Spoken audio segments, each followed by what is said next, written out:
शहीद भगत सिंह भारतीय इतिहास के पन्नों में दर्ज एक ऐसा नाम जिनके बलिदान की कहानियां हम और आप बचपन से सुनते और पढ़ते आए। 27 सितंबर 1907 को लायलपुर जिले के बंगा में, जो अब पाकिस्तान में है, पैदा हुए भगत सिंह महज 23 वर्ष की छोटी सी उम्र में हंसते हंसते देश के लिए फांसी के फंदे पर झूल गए।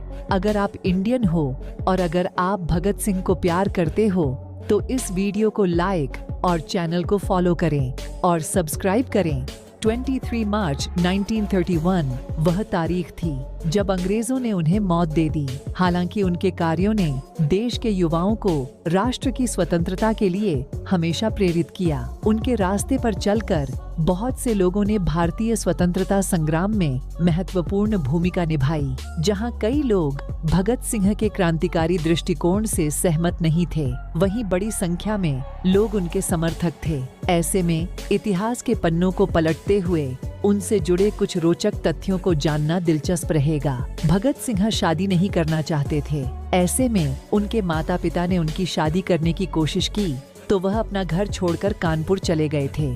उन्होंने यह कहते हुए घर छोड़ दिया था कि अगर मेरा विवाह गुलाम भारत में हुआ तो मेरी वधू केवल मृत्यु होगी। उन्होंने सुखदेव के साथ मिलकर लाला लाजपत राय की मौत का बदला लेने की योजना बनाई और लाहौर में पुलिस अधीक्षक जेम्स स्कॉट को मारने की साजिश रची। हालांकि पहचानने में गलती हो जाने के कारण उन्होंने ब्रिटिश पुलिस अधिकारी जॉन सॉन्डर्स को गोली मार दी थी। सिख होने के नाते भगत सिंह के लिए उनकी दाढ़ी और बाल बहुत महत्वपूर्ण थे, मगर उन्होंने बाल कटवा दिए ताकि वह अंग्रेज उन्हें पकड़ न सके। अंततः वह ब्रिटिश पुलिस अधिकारी जॉन सॉन्डर्स की हत्या के बाद लाहौर से भागने में सफल रहे थे। ब्रिटिश पुलिस अधिकारी जॉन सॉन्डर्स की हत्या के करीब 1 साल के बाद भगत सिंह और बटुकेश्वर दत्त ने दिल्ली के सेंट्रल असेंबली हॉल में बम फेंके और इनकलाब जिंदाबाद के नारे लगाए। साथ ही इस बार उन्होंने खुद को गिरफ्तार हो जाने दिया।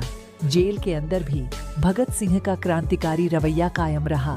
उन्होंने आक्रामक तरीके से भारत की स्वतंत्रता के लिए कैदियों को प्रेरित किया और अंग्रेजों को नाकों चने जबवा दिए। अपने मुकदमे की सुनवाई के समय उन्होंने अपना कोई बचाव पेश नहीं किया, बल्कि इस अवसर का इस्तेमाल उन्होंने भारत की आजादी की योजना का प्रचार करने में किया। उनको मौत की सजा 7 अक्टूबर 1930 को सुनाई गई, जिसे उन्होंने निर्भय होकर सुना। जेल में रहते हुए उन्होंने विदेशी मूल के कैदियों के साथ अच्छा व्यवहार करने की मांग की। उनके साथ इलाज में भेदभाव के विरोध में उन्होंने 116 दिन की भूख हड़ताल भी की थी। उनकी फांसी की सजा को 24 मार्च 1931 से 11 घंटे घटाकर 23 मार्च 1931 को शाम 7:30 बजे कर दिया गया। उन्हें फांसी की सजा सुनाने वाला न्यायाधीश का नाम G.C. हिल्टन था। ऐसा कहा जाता है कि कोई भी मजिस्ट्रेट उनकी फांसी के समय उपस्थित रहने को तैयार नहीं था। उनकी मौत के असली वारंट की अवधि समाप्त होने के बाद एक जज ने वारंट पर हस्ताक्षर किए और फांसी के समय तक उपस्थित रहे। लोगों का कहना है कि भगत सिंह हंसते हंसते फांसी पर चढ़ गए और ब्रिटिश साम्राज्यवाद का नाश हो, यह उनके द्वारा ब्रिटिशों के खिलाफ अंतिम नारा था। कहा जाता है कि भगत सिंह की आखिरी इच्छा थी कि उन्हें फांसी पर लटकाने की जगह गोली मारकर मौत दी जाए, मगर अंग्रेजों ने उनकी इस इच्छा को नहीं माना। इस तरह भारत के सबसे प्रसिद्ध स्वतंत्रता सेनानी को केवल 23 साल की उम्र में फांसी दी गई।